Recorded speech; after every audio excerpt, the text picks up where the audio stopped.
Dentro de las taquiarritmias, la arritmia más frecuente y más importante para el MIR es la fibrilación auricular.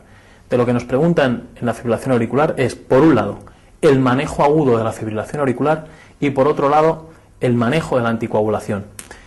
La pregunta 13 lo que quiere que sepamos es el manejo agudo de la fibrilación auricular. Si nos fijamos en este esquema, cuando nos cuenten en el MIR un caso clínico de fibrilación auricular o bien cualquier tipo de taquiarritmia, antes de ponernos a pensar si yo freno, si anticoagulo o lo que sea o qué actitud tomo, lo que debo preguntarme yo en primer lugar ante cualquier taquicardia es qué tal está el enfermo, es decir, su situación hemodinámica. Si el paciente está mal hemodinámicamente, me van a contar un paciente hipotenso, sudoroso, mal perfundido, con datos en el que el paciente esté muy grave. Me da igual la taquicardia que tenga. Si el paciente está mal con esa taquicardia, la actitud es una cardioversión eléctrica inmediata, independientemente de la taquicardia que sea. Lo habitual es que el paciente lo tolere bien, y me van a contar un paciente con una taquicardia, la que sea, a una frecuencia cardíaca, la que quieran, pero estable hemodinámicamente, con buena tensión y que no tenga datos ni de insuficiencia cardíaca grave, ni una angina de pecho grave, estable. En el caso de la fibrilación auricular, una vez que mi paciente sé que tolera bien la arritmia, lo que yo me debo plantear ante este paciente es si yo persigo el ritmo sinusal. Es decir, hay pacientes en los que me cuentan que la fibrilación auricular es crónica.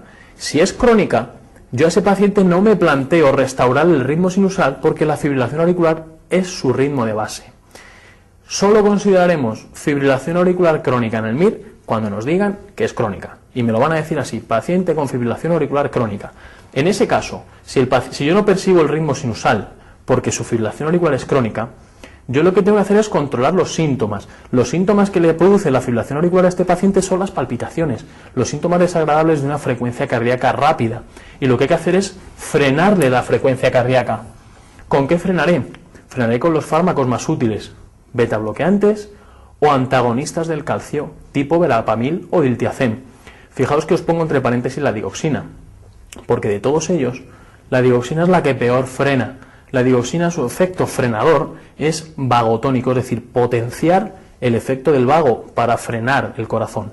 ¿Qué sucede? Que un paciente que va a la urgencia porque tiene una fibrilación auricular rápida no está vagotónico, es un paciente que está muy nervioso y la digoxina va a tardar mucho tiempo en hacer efecto. Entonces elegiré siempre un beta bloqueante o un antagonista del calcio, salvo que tengan contraindicación. Lo habitual es que me cuenten un paciente que no tiene fibrilación auricular crónica, es decir, que yo persigo el ritmo sinusal. Entonces yo sé que ante ese paciente que me tolera bien la taquicardia, yo debo restaurar el ritmo sinusal. Pero la siguiente pregunta que me debo hacer yo es si puedo restaurar el ritmo sinusal en el momento en el que me llega el paciente. Y eso depende del tiempo que lleve el paciente con la fibrilación auricular. Se ha visto que más de 48 horas de evolución de una fibrilación auricular, más del 5% de esos pacientes desarrollan trombos auriculares, que si yo restituyo el ritmo sinusal, la aurícula se contrae, el trombo pasa al ventrículo y del ventrículo a la circulación sistémica y generalmente es una embolia cerebral. Entonces, el paciente que tiene una taquicardia, una fibrilación auricular bien tolerada, que yo persigo el ritmo sinusal, pero lleva menos de 48 horas, ese paciente yo sé que no tiene trombos en la aurícula, entonces le puedo restaurar en ese momento el ritmo sinusal. ¿Cómo puedo restaurar el ritmo sinusal? Lo que se suele hacer es dar fármacos. Los fármacos más eficaces para restaurar el ritmo sinusal, es decir, para cardiovertir, son los antiarrítmicos 1C, tipo flecainida o propafenona. Sobre todo la flecainida es la que se suele utilizar. Pero ¿qué sucede? Que estos fármacos son muy depresores de la contractilidad cardíaca y yo no puedo darlos a ningún paciente que tenga cardiopatía estructural. Cardiopatía estructural en el MIR va a ser cualquier cosa que no sea hipertrofia ligera del septo, cualquier tipo de cardiopatía, ya sea cardiopatía isquémica, una valvulopatía o lo que queráis, hipertrofia ventricular severa, eso es cardiopatía. A esos pacientes no les puedo dar flecainida. Entonces, al paciente que lleva menos de 48 horas, lo siguiente es si el paciente tiene cardiopatía o no. Porque si no tiene cardiopatía, yo le voy a dar el fármaco más eficaz para cardiovertir, que es la flecainida. Pero si tiene cardiopatía, yo no puedo darlo porque le deprimo, la función ventricular del paciente puede empeorar. Y el que le daré será amiodarona. Eso es el caso más favorable, el paciente al que se le puede cardiovertir en el momento. Pero nos encontramos muchas veces con pacientes que llevan más de 48 horas o bien no nos cuentan el momento de inicio de la fibrilación auricular. A esos pacientes yo tengo que presuponer que tienen trombos auriculares. Entonces, lo que yo voy a hacer con esos pacientes es quitarle los síntomas, es frenar, lo mismo que hicimos con los pacientes que tenían fibrilación auricular crónica. Le quito los síntomas frenándole y lo que tengo que hacer es disolver el supuesto coágulo, el supuesto trombo auricular e inicio anticoagulación oral.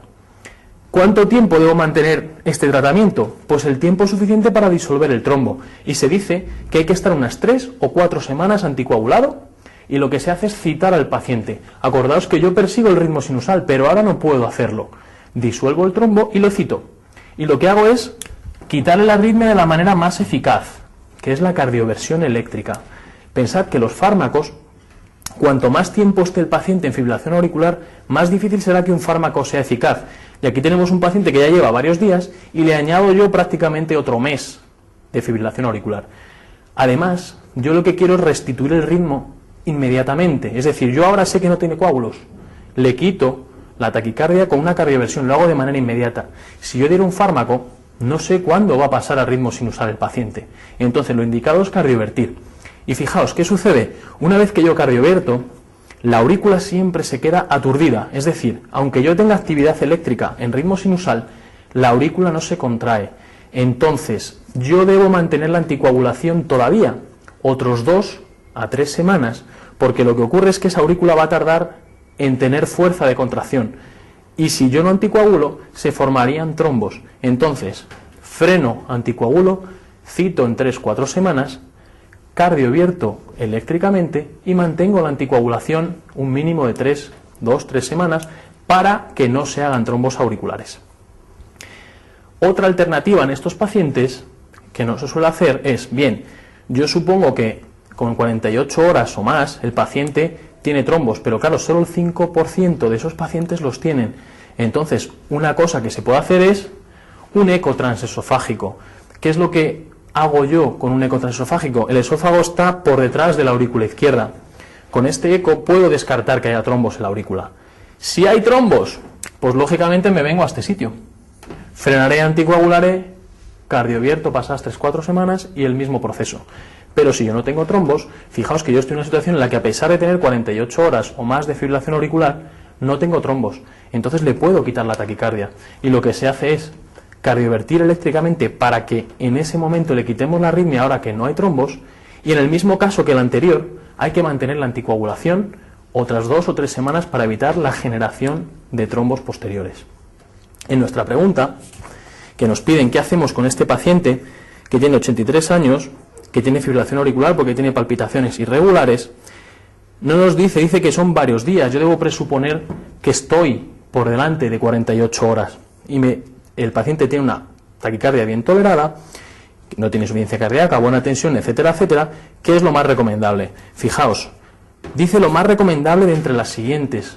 Eso es una pregunta que me está diciendo que probablemente no todo lo que dicen en las respuestas sea cierto, pero de todas tengo que buscar la más correcta. Fijaos, la 1 no tiene sentido. Por la edad de un paciente yo no voy a hacer una actitud u otra. Yo lo que no puedo hacer es cardioversión eléctrica, como me dicen, porque yo sé que estoy en este grupo y que si cardiovierto al paciente puede tener una embolia. La correcta, la más correcta de todas, es control de la frecuencia cardíaca e iniciar la anticoagulación. Fijaos, frenar e iniciar la anticoagulación. No es totalmente correcta porque no me dice que cardiovierta, pero de todas es la más correcta. La 3, fijaos, amiodarona para cardiovertir. Volvemos a lo mismo. Yo no puedo cardiovertir a este enfermo hasta que no lo anticoagule. Entonces no es correcta. La 4 es igual que la 3, pero incluso peor. Está mezclando fármacos antiarrítmicos, que no lo debemos hacer jamás porque potencian sus efectos tóxicos. Y por último, la 5, fijaos, dice frenar, anticoagular y luego dice cardioversión en 24 horas. No, la cardioversión será pasadas 3 o 4 semanas. Entonces, de todas, la más correcta es la 2.